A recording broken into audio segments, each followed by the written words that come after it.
And now it's my pleasure to introduce our closing speaker. Scott Fulton was from 2009 to 2013 EPA's general counsel.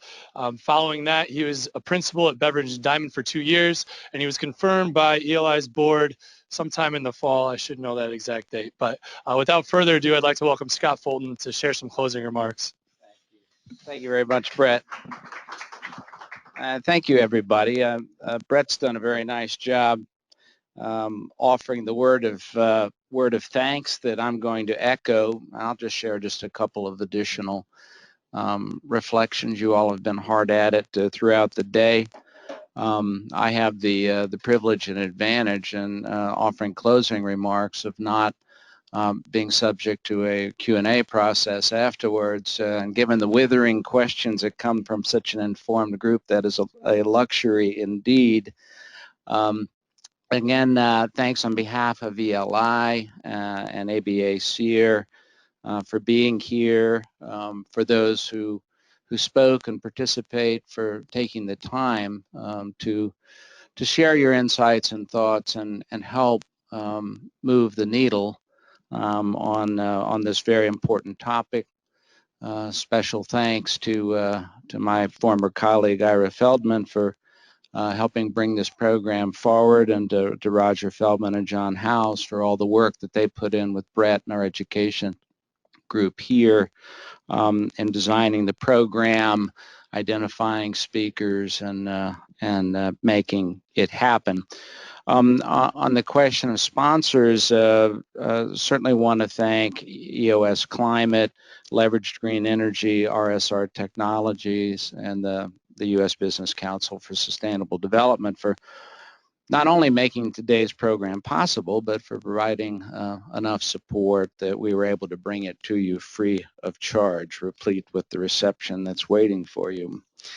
From my vantage point, this program brings to the fore this very important idea that I think is part of a much broader and in fact worldwide conversation that has kind of naturally emerged from the Paris climate deal and the effort to figure out how to move the aspirations that are reflected there into practice.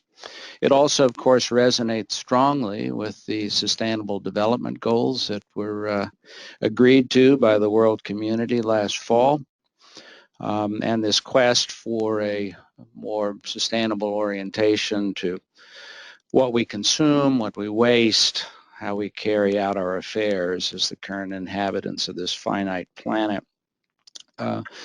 This question of the circular economy at this point itself encircles us, I think. My calendar this week reflects that.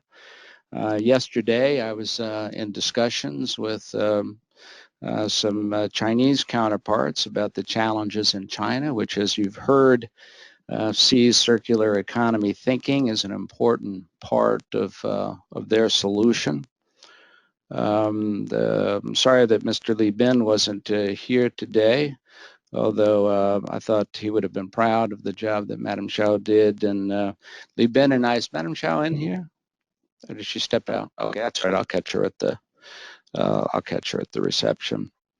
So that was yesterday. Today I was at the World Bank talking about the challenge of building sustainable resource management more fully into the bank's loan strategies. Tomorrow, I'll be participating in a program that C2ES has put together, focused on the delta between the nationally determined contributions in the Paris Agreement, the ones that the U.S. in particular put forward, and what can actually be delivered under current law and policy mechanisms in this country. That conversation will no doubt shine a light on the potential for smarter, more sustainable materials management to emerge as a means for achieving further greenhouse gas reductions through energy efficiency increases, reduced energy demand, lower vehicle miles traveled, fewer methane emitting landfill cells, and the like. This is, of course, the stuff of the circular economy. This is a fascinating set of questions and considerations, and I think it will ultimately require engineer-like precision to fashion the modalities, systems, and disciplines needed to truly optimize and normalize our resource patterns and flows in a way that is reflective of the circular economy ideal. And law and law reform will no doubt play a key role in terms of eliminating barriers to and providing an enabling environment for the circular economy. I think it's plain to all of us that we're going to need to figure out ways to more aggressively manage our resources if we're to sustain human and ecological well-being, particularly in an era of such rapid growth in population, economic development, and human demand for resources. We need, I think, to increasingly see the resources of this planet as something like a savings account, aiming to use only what could truly be sustained by our natural systems over the long term, so that a robust account balance rather than bankruptcy is what we have to pass along. And moving towards a circular economic model offers an important point of instruction and philosophy for how we might be stewards of this kind. I'm an optimist by nature, but I must say I find it especially encouraging to see this kind of coming together around an issue of such moment. It's great to know that those participating in today's conference and others in science, law, and policy are thinking creatively about ways to face these challenges head on and overcome them. So let's keep the conversation going, and let's work to broaden the circle of that conversation. This is ultimately a society-wide, even worldwide challenge, and we need solutions of comparable scope and engagement.